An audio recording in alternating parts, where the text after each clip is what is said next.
Chapter 44. His Birthday.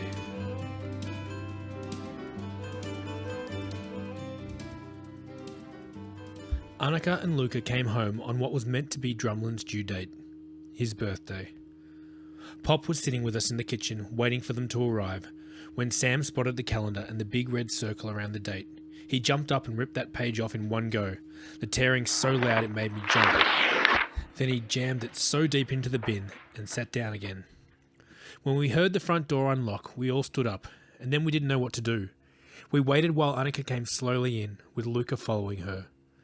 She was still round. That was the weird thing. I thought she'd be like a deflated balloon, but she still had the big bump where Drumlin had been.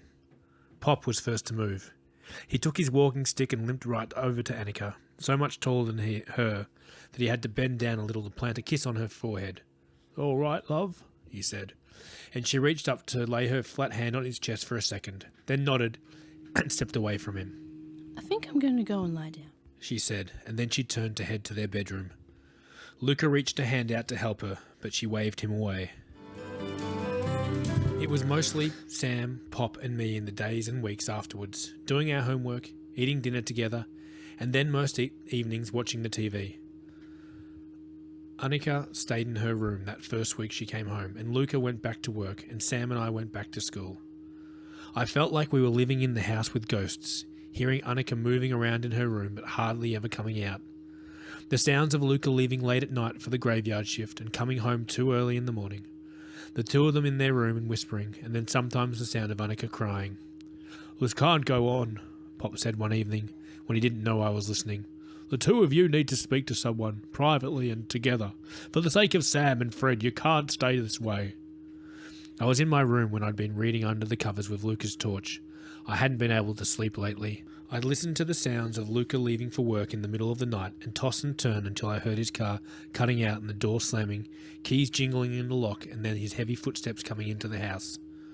Once I knew he was back, it was like I could breathe properly again. But that night I'd also heard the back door slide open, Pop's voice whispering and Luca's footsteps stopping. Then I'd snuck out of bed and opened my door a crack and seen them both in the kitchen. Pop leaning against the counter and Luca sitting on one of the breakfast stools with his head in his hands. "Believe me, if anyone knows what you're going through," Pop started to say.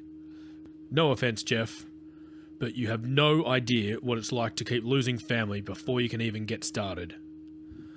I had to cover my mouth with both my hands when Luca said that, to stop from crying out, and then I had to squeeze my eyes tight against the tears when I heard a cry rip out of Luca's throat, a cry he couldn't keep in. And then Pop was pushing off from the counter, laying a hand on Luca's shoulder and squeezing it. "Take it from someone who's been to hell and back more than once. Talking lightens the load, not by much, but enough so you can at least breathe again." And then he just held Luca a little bit longer, his heaving shoulders making Pop's hand move up and down.